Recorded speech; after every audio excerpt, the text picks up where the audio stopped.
అలాగనే మీరు అనుకున్నట్టు గౌరవనీయులు పెద్దలు సీతక్క గాని పోవడం వీరే గాని ఏది అన్యాయం జరగకుండా చూసే బాధ్యత ఆయన మీద ఉంది.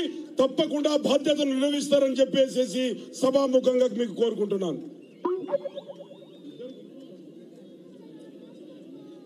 గౌరవనీయులు మాజీ ఎంపీ కాబోయే ఎంపీ వచ్చే 2019 ఎన్నికల తర్వాత కేంద్రంలో రాహుల్ గాంధీ గారి ప్రధానమంత్రిగా కేంద్ర కేబినెట్ లో మంత్రి కాబోతున్న బలరాం నాయక్ గారు, పెద్దలు గౌరవనీయులు రాష్ట్ర కాంగ్రెస్ కార్యనిర్వాహక అధ్యక్షులు బట్టి విక్రమార్క గారు, పెద్దలు గౌరవనీయులు శాసన మండలిలో ప్రతిపక్ష నాయకులు, ఈ బస్ యాత్ర organising committee chairman Shabbir Ali గారు, ప్రియ మిత్రులు, ఈ ప్రాంతం నుంచి 2 సార్లు నాతో ఎమ్మెల్యేగా పనిచేసిన పోడం వీరయ్య గారు, సోదరిమణి మాజీ శాసనసభ్యురాలు సీతక్క గారు,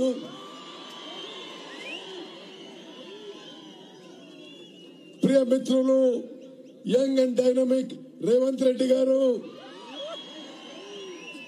ప్రియ మిత్రులు జిల్లా కాంగ్రెస్ పార్టీ అధ్యక్షులు రాజేందర్ రెడ్డి గారు, మాజీ మంత్రివర్యులు సీనియర్ నాయకులు శ్రీధర్ బాబు గారు, మాజీ మంత్రివర్యులు సీనియర్ నాయకులు దామోదర్ రెడ్డి గారు, సీనియర్ నాయకులు దయాసాగర్ గారు, ప్రియ మిత్రులు నర్సంపేట్ ఎమ్మెల్యే దొంతి మాధవ్ రెడ్డి గారు, వర్ధన్నపేట్ మాజీ ఎమ్మెల్యే శ్రీధర్ గారు, మాజీ మంత్రివర్యులు పెద్దలు విజయ రామారావు గారు, మాజీ ఎమ్మెల్యే పెద్దలు ఆరోగ్యం గారు, మాజీ పార్లమెంట్ సభ్యులు పిసిసి ఉపాధ్యక్షులు పెద్దలు డాక్టర్ మల్లు రవి గారు, సోదరిమణి జ్యోతి వెంకటరమణారెడ్డి గారు, జిల్లా కాంగ్రెస్ పార్టీ అధ్యక్షులు భరత్ చంద్రారెడ్డి గారు, ప్రియ మిత్రులు వెంకటరామరెడ్డి గారు, మహబూబాబాద్ మాజీ శాసనసభ్యులు ప్రియ మిత్రులు వేం నరేందర్ రెడ్డి గారు, ఈ మధ్యనే టిఆర్ఎస్ పార్టీకి రాజీనామా చేసి కాంగ్రెస్ పార్టీలో చేరిన ప్రియ మిత్రుడు విద్యాసాగర్ గారు, ప్రియ మిత్రుడు పటేల్ రమేష్ రెడ్డి గారు, పిసిసి ప్రధాన కార్యదర్శి నమిండ్ల శ్రీనివాస్ గారు, వేదిక మీద ఉన్న నాయకులందరికీ, ములుగు నియోజకవర్గ నలుమూలల నుంచి విచ్చేసిన ప్రియమైన కాంగ్రెస్ కార్యకర్తలు, నాయకులు, అక్కలు, చెల్లెళ్ళు, అన్నలు, తమ్ముళ్ళు అందరికీ నమస్కారం.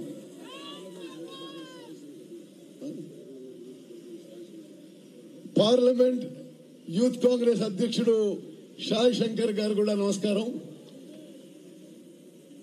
మిత్రులారా, తెలంగాణ కాంగ్రెస్ చేపట్టిన ప్రజా చైతన్య బస్ యాత్ర భాగంగా ఈరోజు ములుగుకి 31 నియోజకవర్గంగా రాష్ట్ర కాంగ్రెస్ నాయకులందరం కూడా కలిసి పర్యటన చేస్తూ ఇప్పుడు ములుగుకి రావడం జరిగింది. ఈ 31 నియోజకవర్గాల్లో అద్భుతంగా జరిగిన బస్ యాత్ర కార్యక్రమాల్లో ములుగు నియోజకవర్గ కార్యక్రమం ఒకటిగా మేము భావిస్తున్నాం. ఇంత అద్భుతంగా ఈ కార్యక్రమం ఏర్పాటు చేసిన పెద్దలందరికీ, ములుగు నియోజకవర్గ కాంగ్రెస్ కార్యకర్తలందరికీ కూడా పేరు పేరున తెలంగాణ పిసిసి తరఫు నుంచి మా ధన్యవాదాలు, అభినందన, శుభాకాంక్షలు తెలియజేస్తున్నాను. 4 ఏళ్ల పాటు కేసీఆర్ ఏ విధంగా తెలంగాణ ప్రజలని, తెలంగాణ సమాజంలో అన్ని వర్గాలని మోసం చేశాడో దగా చేశాడో ప్రజల్లోకి తీసుకుపోతూ కాంగ్రెస్ పార్టీ మూల సిద్ధాంతాలని, కాంగ్రెస్ పార్టీ వచ్చే ఎన్నికల తర్వాత ఏర్పాటయ్యే కాంగ్రెస్ ప్రభుత్వం తెలంగాణలో ఏమి చేయబోతుంది చెప్పడానికి ఈ బస్ యాత్ర మొదలుపెట్టి ఈ ములుగు కాన్స్టిట్యున్సీతో ఇప్పుడు 31 నియోజకవర్గాలు పూర్తవుతున్నాయి. ఈ ప్రాంతంలో మేము చెప్పదలుచుకున్న మొదటి విషయం,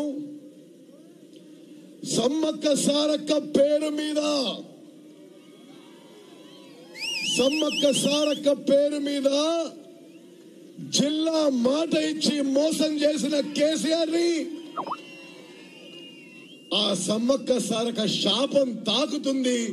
తప్పనిసరిగా తెలంగాణ ప్రజలు బొంద పెడతారని చెప్పి నేను మనం చేస్తున్నాను. మిత్రులారా, సమ్మక్క సారక్క ప్రపంచంలోనే గిరిజన ఉత్సవాల్లో అత్యంత వైభవంగా బ్రహ్మాండంగా చుట్టుపక్కల 5-6 రాష్ట్రాల నుంచి గిరిజన భక్తులు వచ్చి వారి భక్తి ప్రదర్శన చేసుకుంటారు. ఆ సమ్మక్క సారక్క పేరు మీద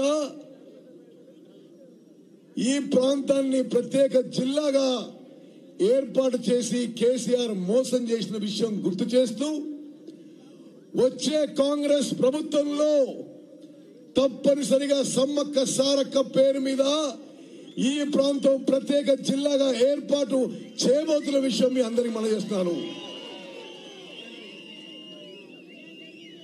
అదేవిధంగా తెలంగాణ రాష్ట్రం ఏర్పడినప్పుడు తెలంగాణ గిరిజనులకు న్యాయం జరగాలని సోనియా గాంధీ గారి చొరవతో, కాంగ్రెస్ పార్టీ చొరవతో తెలంగాణ బిల్లులో గిరిజన యూనివర్సిటీ ఏర్పాటు చేయడానికి లోక్సభలో, రాజ్యసభలో పాస్ అయిన బిల్లులో తెలంగాణలో ఒక గిరిజన యూనివర్సిటీ ఏర్పాటు చేస్తామనే మాట ఉన్నది. 4 ఏళ్ళు అయిపోయింది. 4 ఏళ్ళు అయిపోయింది. గిరిజన యూనివర్సిటీకి ఏ స్థాయికి వచ్చిందో మీ అందరికీ తెలుసు. కనీసం నేటికి గిరిజన తెలంగాణ బిల్లులో ఉన్న గిరిజన యూనివర్సిటీకి నేటికి కూడా స్థల సేకరణ కూడా పూర్తి స్థాయిలో జరగలేదంటే ఎంత సిగ్గుచేటైన విషయం ఒక్కసారి ఆలోచన చేయాలి. అదేవిధంగా ఈరోజు మేము ఒక యూనివర్సిటీకి, గిరిజన యూనివర్సిటీకి 10 లక్షల రూపాయలతో ఒక యూనివర్సిటీ కట్టొచ్చా? ఒకసారి ఆలోచన చేయండి. గిరిజన యూనివర్సిటీకి కేటాయించి 10 లక్షల రూపాయలే కేటాయించి యావత్ తెలంగాణ గిరిజనుని కేసీఆర్ అవమానపరుస్తున్న విషయం మీకు గుర్తు చేస్తున్నాను. ఈరోజు వీరయ్య గారు, సీతక్క గారు, బలరాం నాయక్ గారు, మేము అక్కడ కమలాపూర్లో బిల్ట్ ఫ్యాక్టరీకి పోయినాం. చాలా బాధాకరమైన విషయం.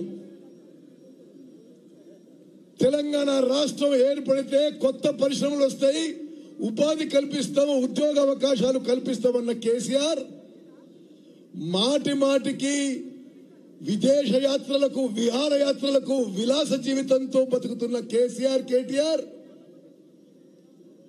కొత్త పరిశ్రమల సంగతి దేవుడెరుగు.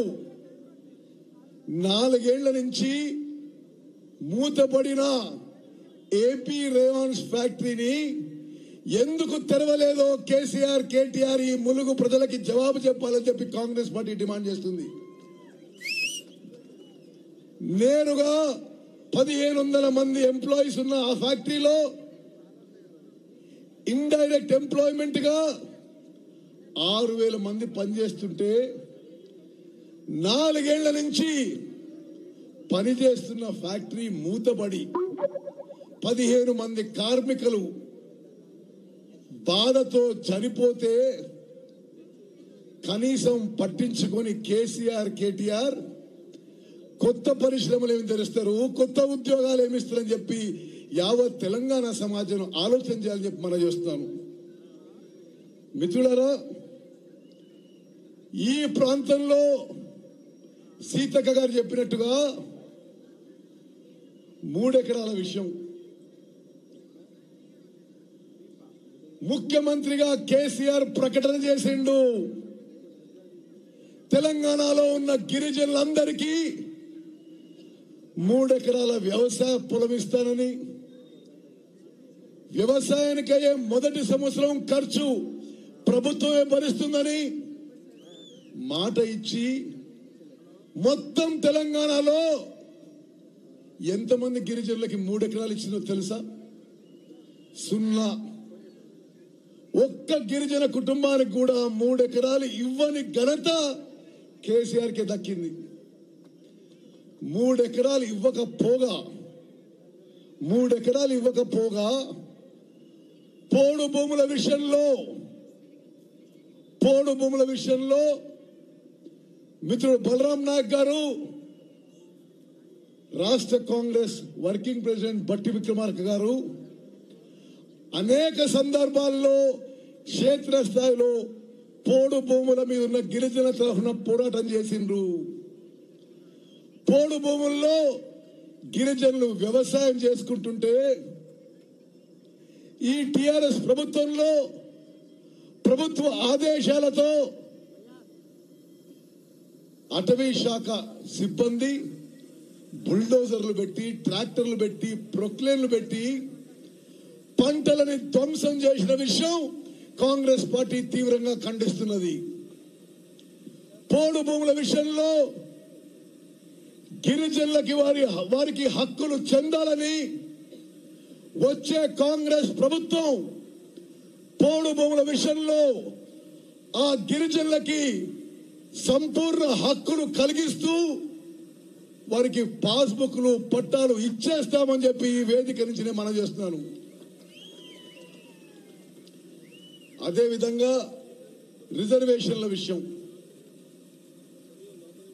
కేసీఆర్ మాటికి 10 ఏళ్ల పాటు తెలంగాణ ఉద్యమంలో మాటికి 10 ఏళ్ల పాటు తెలంగాణ ఉద్యమంలో ఎన్నికల్లో గిరిజనులకి 12% రిజర్వేషన్ ఇస్తామని, తొలి సంతకం ముఖ్యమంత్రిగా గిరిజనులకి 12% ఉంటుందని మాట ఇచ్చి మోసం చేసిన విషయం ఒక్కసారి తెలంగాణ గిరిజన సమాజం గుర్తుపెట్టుకోవాలని చెప్పి మనం చేస్తున్నాను. ఉమ్మడి ఆంధ్రప్రదేశ్లో గిరిజనులకి 6% రిజర్వేషన్ ఉన్నట్టే ఇప్పుడు కొనసాగుతుంది.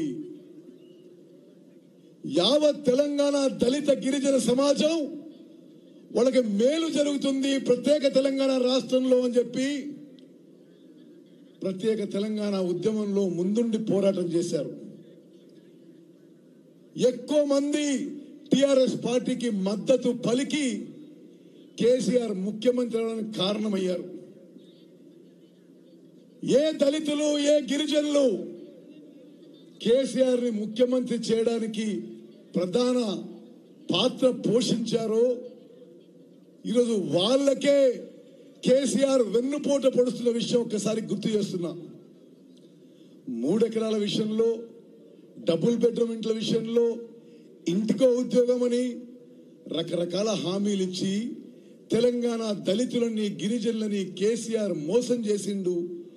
తప్పనిసరిగా మోసం చేసిన, దగా చేసిన కేసీఆర్ కి వచ్చే ఎన్నికల్లో బుద్ధి చెప్పాలని చెప్పి మీ అందరికీ విజ్ఞప్తి చేస్తున్నాం.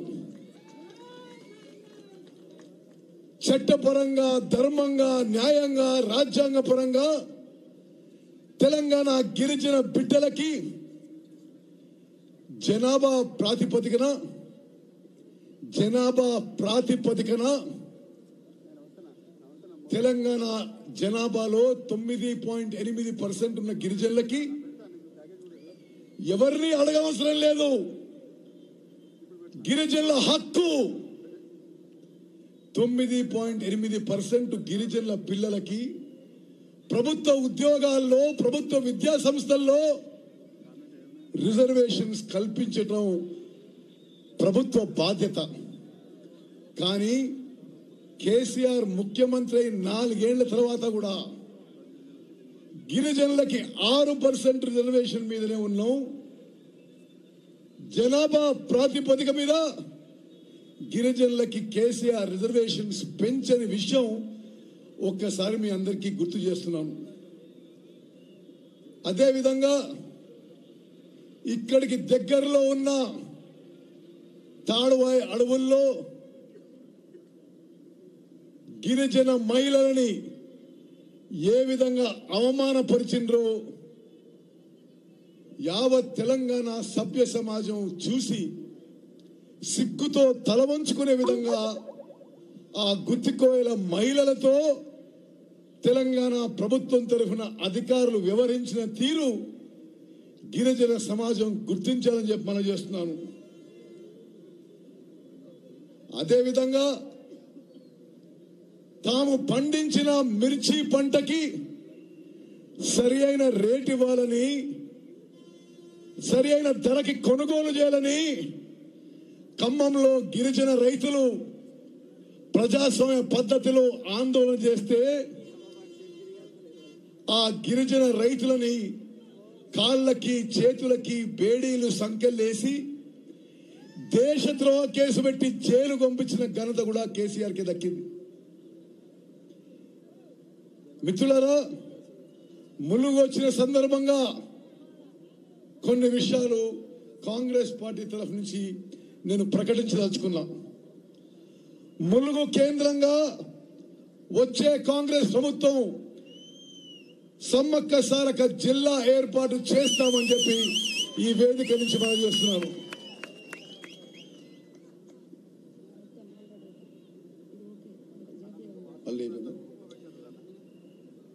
సమ్మక్క సారక్క జాతరకు వచ్చే కాంగ్రెస్ ప్రభుత్వంలో రాహుల్ గాంధీ గారిని ఒప్పించి జాతీయ హోదా కల్పిస్తామని చెప్పి నేను మనం చేస్తున్నాను. ములుగులో బస్ డిపో, మహిళా డిగ్రీ కళాశాలను ఏర్పాటు చేస్తామని చెప్పి ఈ వేదిక నుంచి నేను మనం చేస్తున్నాను. మూతపడిన బిల్ట్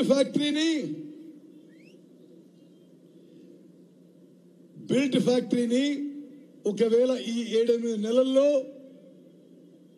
ఈ దరిద్రపు టిఆర్ఎస్ ప్రభుత్వం తిరిగి పునరుద్ధరించలేకుంటే వచ్చే కాంగ్రెస్ ప్రభుత్వంలో ఆ బిల్ట్ ఫ్యాక్టరీని పునరుద్ధరిస్తామని చెప్పి ఈ వేదిక నుంచి మనం చేస్తున్నాను.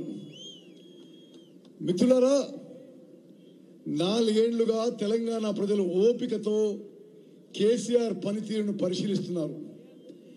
తెలంగాణ రాష్ట్రం వస్తే మా జీవితాలు బాగుపడతాయని, మా జీవితాల్లో వెలుగులు నిండుతాయని తెలంగాణ రాష్ట్రంలోని, తెలంగాణ సమాజంలోని అన్ని వర్గాలు ఎదురు చూస్తూ వచ్చాయి. తెలంగాణ సమాజంలో దళితులు, గిరిజనులు, బీసీలు, మైనారిటీలు, రైతులు, రైతు కూలీలు, విద్యార్థులు, నిరుద్యోగ యువత, మా అక్కలు చెల్లెళ్ళు తెలంగాణ రాష్ట్రం ఏర్పడితే మా జీవితాలు బాగుపడతాయని చెప్పి ఎదురు చూస్తూ వచ్చారు. 4 ఏళ్ళు అయిపోయింది. ఇప్పుడు ఎన్నికల దగ్గరకు వస్తున్నాయి.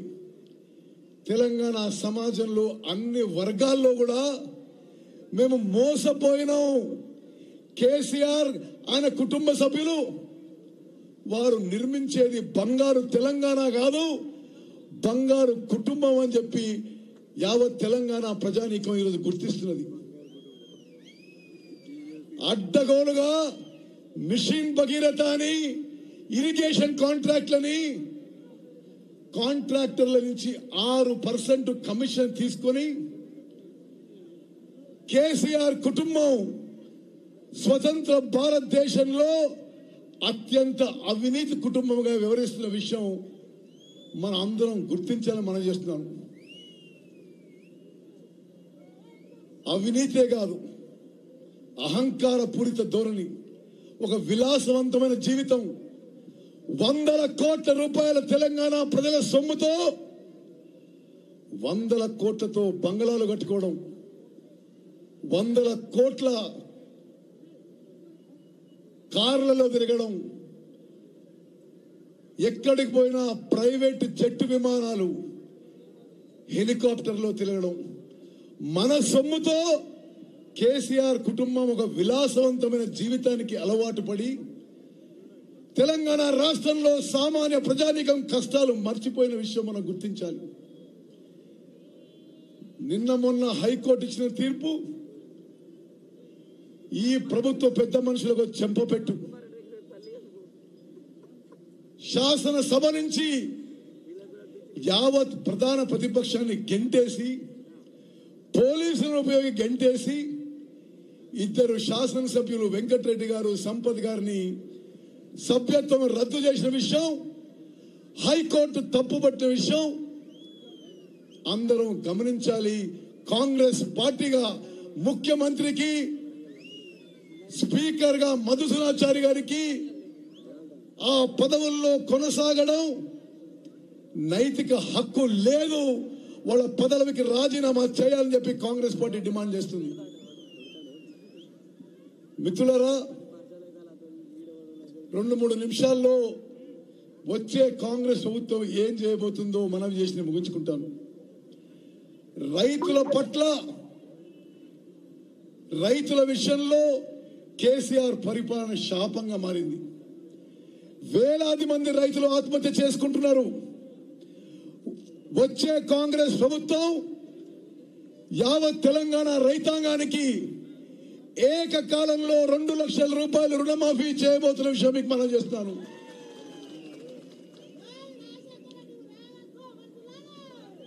అదేవిధంగా అన్ని వ్యవసాయ పంటలు కొనుగోలు చేయడానికి ఒక అద్భుత వ్యవస్థ ఏర్పాటు చేయబోతున్నాం. వరికి, మొక్కజొన్నకి, జొన్నలకి, సజ్జలకి ఇప్పుడు 1400-1500 రూపాయలు ఉన్న మద్దతు ధరని వరికి, మొక్కజొన్నకి, జొన్నలకి, సజ్జలకి 2000 రూపాయలకి వచ్చే కాంగ్రెస్ ప్రభుత్వం పెంచబోతున్న విషయం మనం చేస్తున్నాను.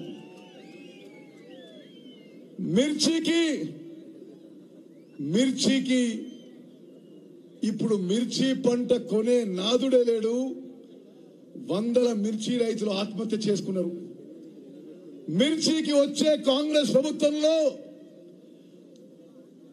మద్దతు ధర, కనీస మద్దతు ధర 10,000 రూపాయల కంటే తక్కువ కాకుండా వచ్చే కాంగ్రెస్ ప్రభుత్వం చర్యలు తీసుకుపోతామని చేస్తున్నాను.